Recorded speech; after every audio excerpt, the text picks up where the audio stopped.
Se apagaron las luces. ¿Qué pasó? ¿Por qué no se apagaron las luces?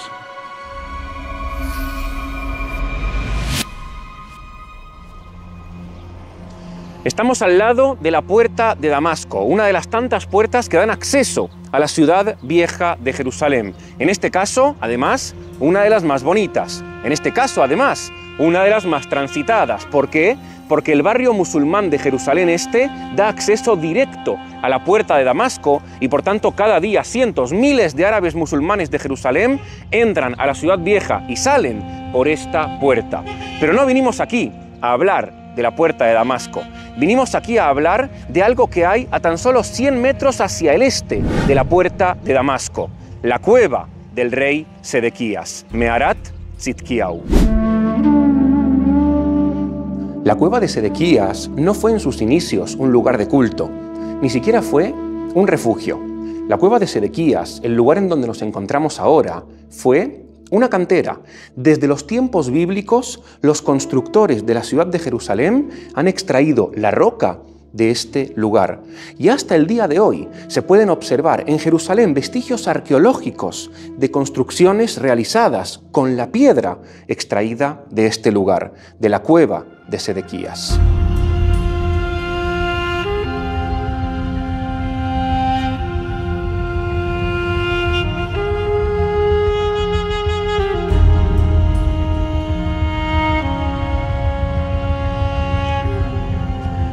De hecho, se pueden observar en las paredes de esta cueva las marcas del trabajo de los constructores antiguos. Podemos ver cómo efectivamente de aquí extraían piedras gigantescas en bloque.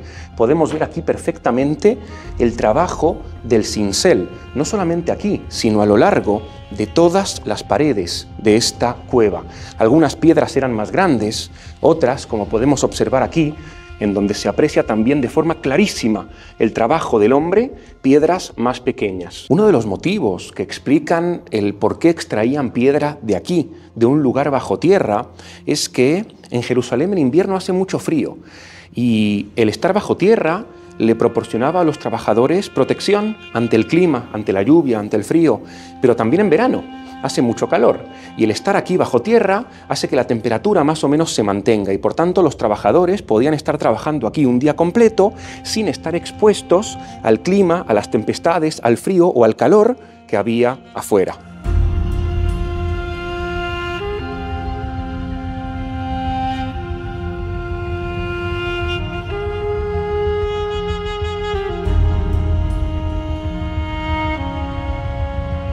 Es muy tentador hacer la conexión entre el hecho de que aquí hay una cantera antigua en la ciudad de Jerusalén. De hecho, si vamos a la época del primer templo, esta cantera está en las afueras de Jerusalén, con la idea de que el rey Salomón hace 3000 años construye el primer templo de Jerusalén sobre el monte Moriah.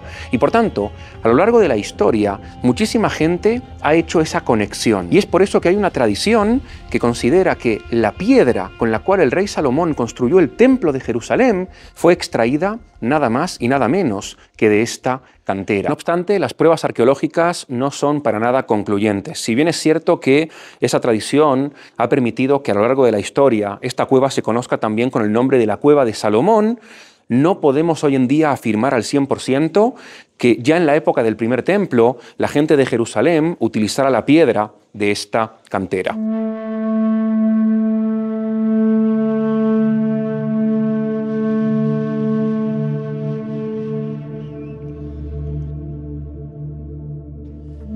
Si bien no está comprobado que esta cantera se usara ya en la época del primer templo por parte del rey Salomón, lo que parece que sí está bastante claro es que ya en la época del segundo templo esta cantera estaba en uso. Y nosotros sabemos que en la época del segundo templo, un arquitecto súper importante, que además fue rey de Judea llamado Herodes el Grande, reconstruye el templo de Jerusalén y lo convierte en uno de los edificios públicos más impresionantes de todo el Imperio Romano. ¿De dónde sacó el rey Herodes la piedra para construir el templo de Jerusalén? Probablemente de aquí. Y por tanto, cuando hoy en día, 2000 años después, vamos al Cótel, al Muro de los Lamentos en Jerusalén, y tocamos sus piedras, Esas piedras, muy probablemente, fueron extraídas de este lugar, de la cueva de Sedequías, de la cueva del rey Salomón.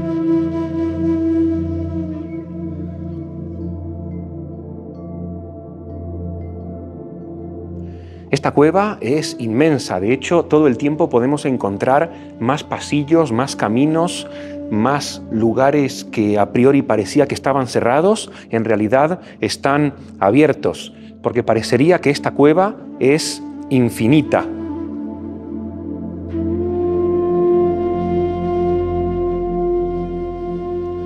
Y de hecho, uno de los detalles más intrigantes de esta cueva es su dirección, hacia dónde apunta.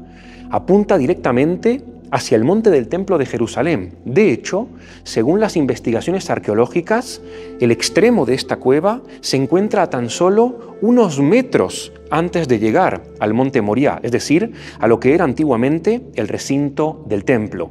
Esto ha dado pie a muchas tradiciones que postulan que en realidad en la antigüedad había un túnel subterráneo secreto que conectaba esta cueva directamente con el templo de Jerusalén.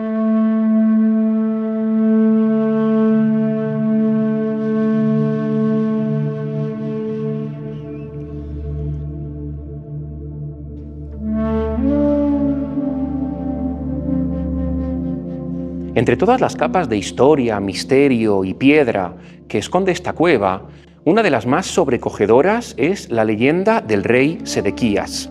Año 586 a.C.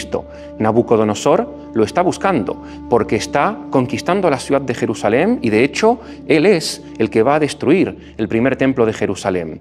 Y Sedequías se intenta escapar. Y está escrito que él se intenta escapar por un túnel subterráneo e intenta llegar a la ciudad de Jericó, pero no lo consigue.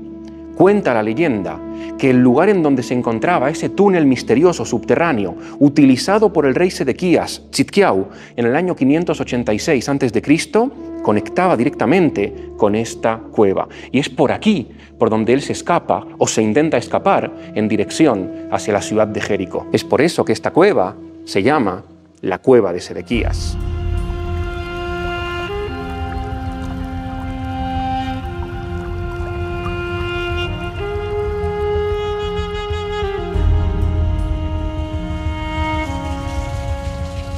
Se escucha perfectamente el ruido del agua.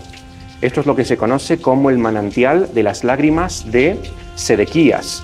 Cuenta la leyenda que cuando los soldados de Nabucodonosor atrapan a Sedequías, le quitan los ojos, matan a sus hijos y él, como consecuencia, llora.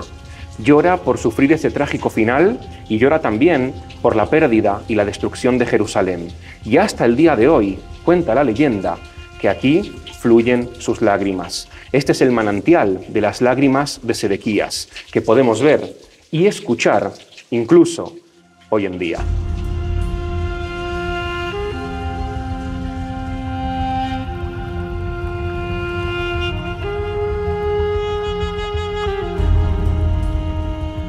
Por supuesto que la ciencia también tiene su propia explicación, y es que esta cueva está tallada en la roca caliza de Jerusalén y por tanto en invierno, cuando llueve, el agua de lluvia se cuela entre las grietas de la roca y genera esta pequeña fuente que podemos ver aquí, que fluye todo el año. Podemos ver grafitis en las paredes de esta cueva, sin embargo, los más interesantes se encuentran arriba, en el techo. Podemos ver ahí arriba números, 1881, 1883, 1889, ahí podemos ver también 1909 y al lado, a la izquierda del 1909, podemos ver el símbolo de la masonería. ¿Qué es esto? ¿Por qué están esos números ahí y por qué hay símbolos de la masonería en esta cueva?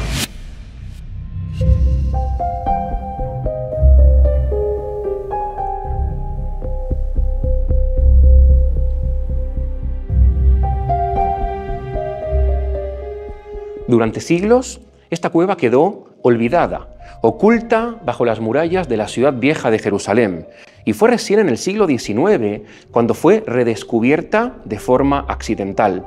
Y a partir de ese momento comenzaron a realizarse aquí investigaciones arqueológicas, investigaciones históricas. En el siglo XIX, esta cueva llamó la atención de grupos de masones de Europa.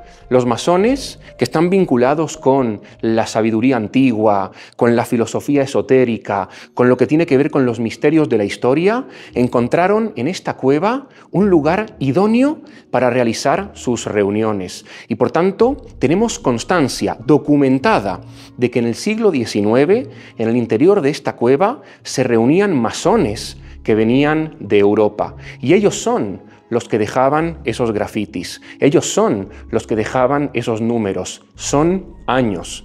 Año 1881, año 1883, año 1909 y al lado el símbolo de la masonería.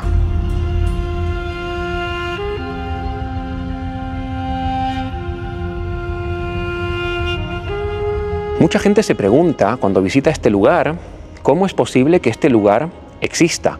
¿Cómo es posible que este lugar se mantenga en pie? ¿Por qué? Porque de hecho nos encontramos físicamente debajo de la ciudad vieja de Jerusalén.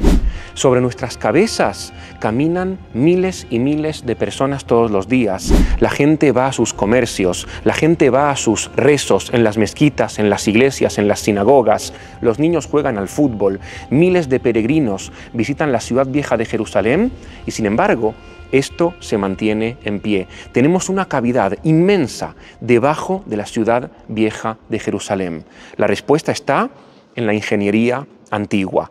Los antiguos constructores de esta cantera sabían perfectamente lo que hacían. Nunca excavaron en línea recta. Siempre lo hicieron de forma meticulosa y súper controlada, dejando bloques como este, que de hecho funcionan como pilares estructurales.